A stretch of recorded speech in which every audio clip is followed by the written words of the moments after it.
بسم اللہ الرحمن الرحیم۔ ہمارا آج کا موضوع ہے حمید عسکری کا لکھا ہوا سبق ابو القاسم زہراوی۔ سب سے پہلے ہم دیکھیں گے اس سبق کے سب سے اہم نکات۔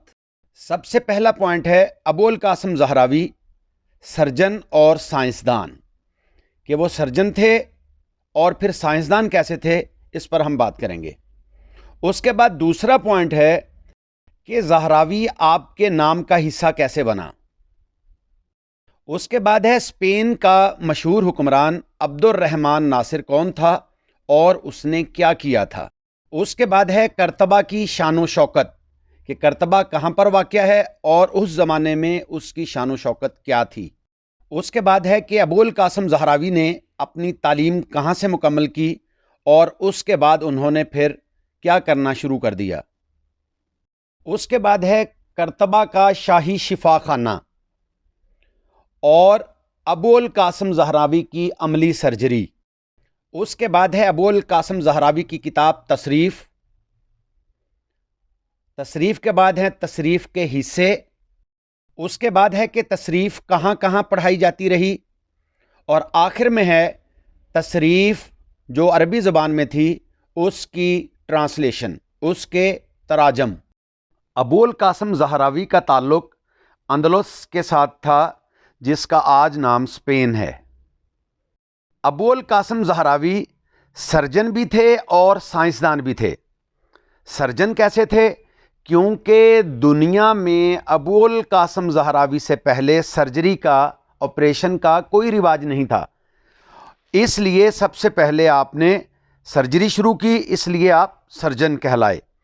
اور آپریشن کرنے کے لیے جن آلات کی ضرورت پڑی وہ بھی خود آپ کے ایجاد کردہ ہے، آپ نے خود بنوائے تھے، اس لیے آپ سائنسدان بھی کہلاتے ہیں۔ اس کے بعد ہے اسپین کے مشہور حکمران عبد الرحمن ناصر نے اپنے دارالسلطنت قرطبہ سے 4 میل کے فاصلے پر ایک عظیم الشان محل تعمیر کروایا اور اس کا نام اپنی ملکہ کے نام پر قصر زہرا رکھا۔ آہستہ آہستہ اور لوگ بھی وہاں آ کر آباد ہوتے گئے۔ اس طریقے سے وہ پورے کا پورا علاقہ الزہرا کے نام سے جانا جانے لگا۔ چونکہ ابو القاسم وہیں پیدا ہوئے تھے، آپ کا تعلق اسی علاقے سے تھا، تو اس کی مناسبت سے آپ کے نام کا جز بن گیا زہراوی، اور آپ ابو القاسم سے ابو القاسم زہراوی بن گئے۔ عبد الرحمن ناصر اندلس کا 8واں بادشاہ تھا اور اس کے عہد میں اندلس کا دارالسلطنت قرطبہ بہت اوج پہ پہنچا ہوا تھا، بہت عروج تھا اس کو۔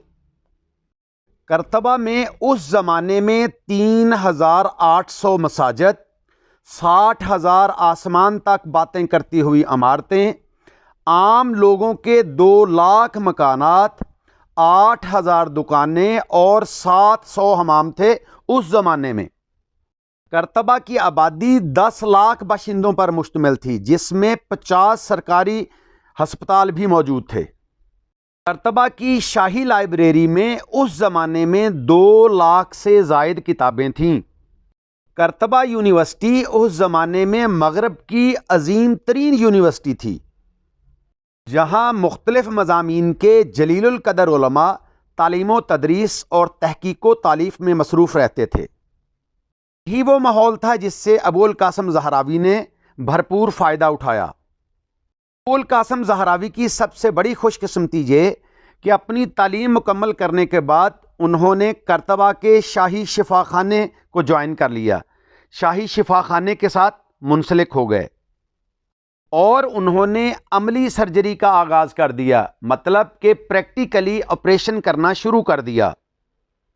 موجودہ زمانے میں جو علم العلاج کے 2 طریقے ہیں، یعنی علاج بالدوا، یہ جو میڈیسن کے ذریعے علاج ہوتا ہے، یا دوسرا یہ جو سرجری ہے، اس کے متعلق عام لوگوں کا یہ خیال ہے کہ یہ مغربی طب یعنی ایلوپیتھی، یہ دیسی طب کا چربہ ہے، مگر سرجری تو خاص مغربی ڈاکٹروں کی چیز ہے اور کوئی ان کا برابری کرنے والا نہیں ہے۔ اس کی وجہ شاید صرف یہی ہے کہ ہمارے عوام اسلامی دور کے عظیم سرجن ابوالقاسم زہراوی کے نام اور اس کے کارناموں سے واقف نہیں ہیں، کیونکہ حقیقت یہ ہے کہ زہراوی ہی وہ واحد شخصیت ہے جس نے اہل یورپ کو سرجری کے فن سے روشناس کروایا۔ ابوالقاسم زہراوی جو سرجری کرتا تھا، جو آپریشن کرتا تھا، اور آپریشن کرنے کے لیے اپنی نگرانی میں جو نئے نئے آلات بنواتا تھا، سب کی تفصیل وہ لکھتا جاتا تھا۔ اس طریقے سے ایک کتاب تصریف مارز وجود میں آ گئی۔ زہراوی کی کتاب تصریف یوں تو علم العلاج کی دونوں شاخوں یعنی میڈیسن اور سرجری دونوں پر مشتمل ہے، لیکن اس کا سب سے اہم حصہ سرجری کا ہے۔ اس کی وجہ یہ ہے کہ اس زمانے میں میڈیسن پر تو عربی میں بہت سی کتابیں لکھی جا چکی تھیں، لیکن سرجری پر اعلیٰ معیار کی کتاب تصریف کا جب ذکر آتا ہے تو اس سے تصریف یعنی سرجری کی کتاب ہی مراد ہوتی ہے۔ ابوالقاسم زہراوی کی کتاب تصریف 3 بڑے حصوں میں تقسیم کی گئی ہے۔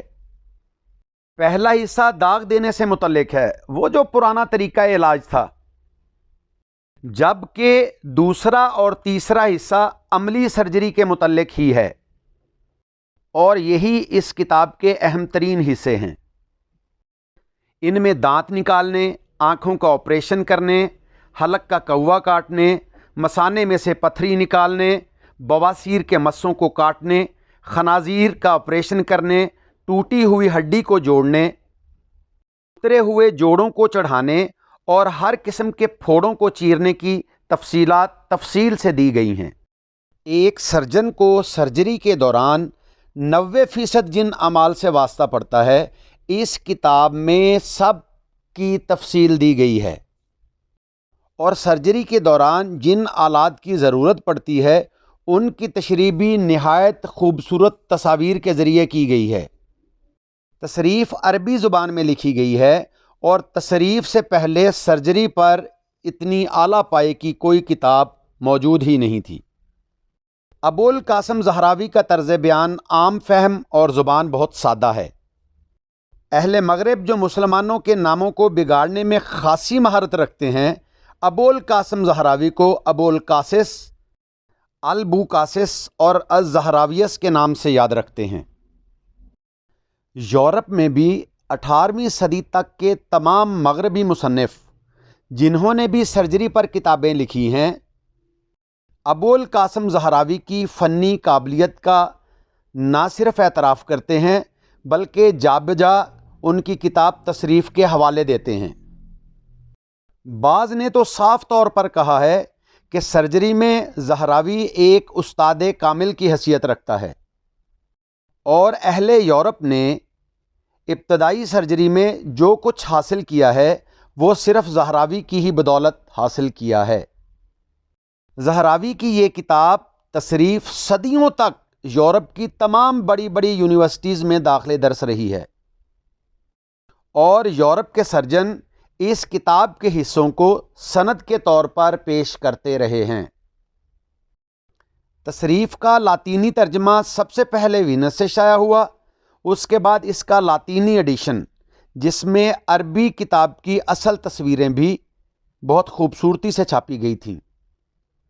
یورپ میں تصریف کی مقبولیت 19ویں صدی کے آخر تک بھی باقی تھی۔ ایک فرانسیسی ڈاکٹر لی کارک نے تصریف کو فرانسیسی زبان میں بھی منتقل کیا، اور اپنی کتاب کے دیباچے میں تصریف کو سرجری کا ایک نادر شاہکار قرار دیا۔ یورپ والوں نے تصریف کو صرف اپنی زبانوں میں منتقل کرنے پر ہی اکتفا نہیں کیا، بلکہ ان میں سے بعض نے تو اس کتاب پر شرحیں بھی لکھیں۔ شرح مطلب تشریحات، جیسے اردو شعر کی تشریح ہم اردو زبان میں ہی کرتے ہیں۔ پھر سے ایک دفعہ سنیں کہ ابوالقاسم زہراوی ایک سرجن اور سائنسدان تھے۔ اس کے بعد ہے کہ ان کے نام کا جو زہراوی کیسے بنا، وہ عبد الرحمن ناصر نے جو محل تعمیر کروایا تھا اپنی ملکہ کے نام پہ، تو وہ اس زہرا کی مناسبت سے زہراوی آپ کے نام کا جز بن گیا۔ اس کے بعد کرتبہ کی شان و شوکت اور اپنی تعلیم مکمل کرنے کے بعد بادشاہ کے شاہی شفا خانے سے منسلک ہو گئے اور انہوں نے عملی سرجری کا آغاز کر دیا، اور جو بھی آپریٹ کرتے تھے، جو بھی سرجری کرتے تھے، اس کو ساتھ لکھتے جاتے تھے۔ اس طریقے سے ایک کتاب مارز وجود میں آ گئی، تصریف اگرچہ اس کا ایک حصہ میڈیسن کے متعلق ہے اور بڑا جو حصہ ہے وہ سرجری کے متعلق ہے، تو جب تصریف کی بات ہوتی ہے تو اس سے مراد سرجری کی کتاب لی جاتی ہے۔ اور یہ جو تصریف ہے یہ 3 بڑے حصوں میں منقسم ہے۔ پہلا حصہ داغ دینا جو پرانا طریقہ علاج تھا اس کے متعلق ہے، دوسرا اور تیسرا خالص سرجری کے متعلق ہے۔ اس میں ہر طرح کی سرجری کی تفصیل 7 تصاویر کے جو ہے وہ دی گئی ہے۔ تصریف کی اپنی زبان عربی ہے اور یہ دنیا کی تمام بڑی بڑی یونیورسٹیز، خاص کر یورپ کی تمام بڑی یونیورسٹیز میں صدیوں تک سرجری کی واحد معیاری کتاب کے طور پر پڑھائی جاتی رہی۔ دنیا کی تمام بڑی زبانوں میں تصریف کے تراجم ہوئے، نہ صرف تراجم بلکہ انہوں نے تشریحات بھی کیں۔ یہ آپ دیکھ سکتے ہیں تصریف کی کتاب جو ہے اس کے کچھ پیجز آپ کو نظر آ رہے ہیں، اور اس پر جو انہوں نے جس طریقے سے تصاویر بنائی گئی تھی اس زمانے میں وہ بھی موجود۔ حمید عسکری سائنسی موضوعات پر قلم فرسائی کرنے والے محقق اور فزکس کے استاد تھے۔ تحقیق و جستجو آپ کی فطرت میں شامل تھی۔ آپ کے مضامین میں سادگی، سلاست اور روانی پائی جاتی ہے۔ نامور مسلم سائنسدان کی یہ تصنیف مسلم سائنسدانوں سے آگہی کا ایک اہم کارنامہ ہے۔ مسلم سائنسدانوں اور مغربی سائنسدانوں کی زندگی اور کارناموں پر ان کا گہرا اور وسیع مطالعہ تھا۔ اب آخر میں تشریح کے لیے یہ حوالے کے اشعار آپ کے سامنے ہیں۔ یہ شعری اور نثری دونوں قسم کے حوالہ جات ہم نے اس میں شامل کر دیے ہیں تاکہ جب سیاق و سباق کے حوالے سے آپ تشریح کریں تو آپ کو تشریح کرنے میں آسانی ہو۔ آج کا لیکچر ضرور پسند آیا ہوگا۔ اگر ابھی تک آپ نے ہمارے چینل کو سبسکرائب نہیں کیا تو ضرور کیجئے گا۔ ہماری اس ویڈیو کو اپنے دوستوں کے ساتھ ضرور شیئر کریں۔ انشاءاللہ پھر کسی نئے لیکچر کے ساتھ بہت جلد آپ سے ملاقات ہوتی ہے۔ تب تک کے لیے اجازت، اپنا بہت سا خیال رکھیے گا۔ اللہ حافظ۔